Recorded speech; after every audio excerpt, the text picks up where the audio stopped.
তো বন্ধুরা, সকলকে আন্তরিক প্রীতি, শুভেচ্ছা এবং অনেক অনেক ভালোবাসা এ টু প্লে চ্যানেলে অ্যাস্ট্রোলজার ওয়েস্ট বেঙ্গল শিলিগুড়ি। তো বন্ধুরা, আশা করি সকলেই ভালো আছেন এবং সুস্থ আছেন। আজকে আলোচনা করব মঙ্গল প্ল্যানেটটিকে নিয়ে। যাদের মঙ্গল খারাপ আছে তাদের দেখবেন যে প্রথমে হচ্ছে পুলিশি কেস, ঝামেলা, কোর্ট মামলা, মকদ্দমা, ডিভোর্স, এই সমস্ত বিষয়গুলি থাকবে। তার উপর হচ্ছে আপনার দেখবেন যে অ্যাক্সিডেন্টাল যোগ। আপনার যদি মঙ্গল খারাপ থাকে, ঠিক আছে, মঙ্গল খারাপ থাকলে আপনার অ্যাক্সিডেন্টাল যোগের প্রভাব অত্যধিক হারে দেখা যাবে। আপনি হয়তো কোথাও জমি পাবেন আপনার পিতার কাছ থেকে, আপনার দাদুর কাছ থেকে, আপনার মামার কাছ থেকে, আপনার মা বাবার কাছ থেকে, কিন্তু মঙ্গল যদি আপনার খারাপ থাকে কিন্তু সেই জমি আপনি পাবেন না। কোনো না কোনো কারণ, কোনো না কোনো ঝামেলা বশত সেই জমি আপনার হাত থেকে বেরিয়ে যাবে। মঙ্গল প্ল্যানেটটি আপনার খুব খারাপ।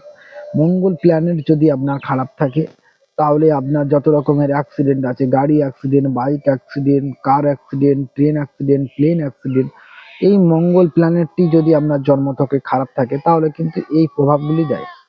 আমরা রত্ন ধারণের কথা সবসময় বলে থাকি, অবশ্যই আপনি রত্ন ধারণ করবেন। সাথে সাথে যাদের সামর্থ্য নেই রত্ন ধারণ করার জন্য তারা কিন্তু আপনারা এটি ধারণ করতে পারেন, সেটি হলো যে গাছের মূল শিকড় ধারণ করতে পারেন, অনন্ত গাছের শিকড় আপনারা ধারণ করতে পারেন, বাবলা গাছের শিকড় আপনারা ধারণ করতে পারেন, আম গাছের বড় গাছে আপনারা ধারণ করতে পারেন। এখন বিষয়টি হলো যে রত্ন ধারণ এবং গাছের শিকড় ধারণের মধ্যে পার্থক্য তো থাকবে। রত্ন ধারণ করলেও আপনি 100% ফল পাবেন না, আর শিকড় ধারণ করলেও আপনি 100% ফল পাবেন না। প্রথম কথাটি হলো যে বিশ্বাসে বেলায় বস্তু তর্কে বহুদূর। যদি আপনার মনে বিশ্বাস থাকে, বিশ্বাস সহকারে আপনি করুন, আপনি অবশ্যই ফল পাবেন।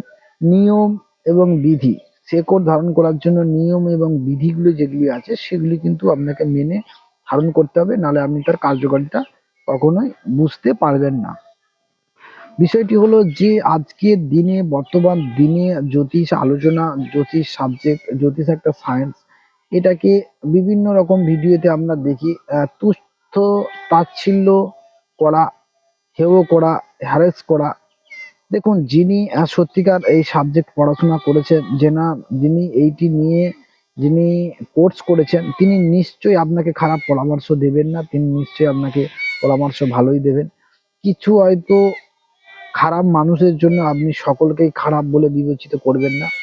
যদি আপনার মনে হয় যে এই সাবজেক্টে আপনি বিশ্বাস করেন না, আপনি মানেন না, প্রথমে আমি আপনাকে এই কথাটি বলবো যে আপনি অবশ্যই একবার কোনো রকম ভাবে যে কোনো উপায়ে আপনি পরীক্ষা করে দেখুন। জ্যোতিষের কার্যকারিতা, তার বিষয় সমস্তগুলি আপনি রিয়েলাইজ করবেন, আপনি বুঝতে পারবেন। ভিডিওটা বন্ধুরা বেশি লং করলাম না, বড় করলাম না। Thank you so much. যদি আপনার মূল্যবান মতামত থাকে আপনি অবশ্যই কমেন্ট করে জানাবেন। যদি আপনার জন্মছক বিচার করার থাকে আপনি কমেন্ট করে জানাবেন। অবশ্যই আমরা চেষ্টা করব সম্পূর্ণ ফ্রিতে আপনার জন্মছক বিচার করে দেওয়া, আপনার হস্তরেখা বিচার করে দেওয়ার জন্য। অবশ্যই ভালো থাকবেন, সুস্থ থাকবেন। Thank you so much. আজকের ভিডিওটি এই পর্যন্ত।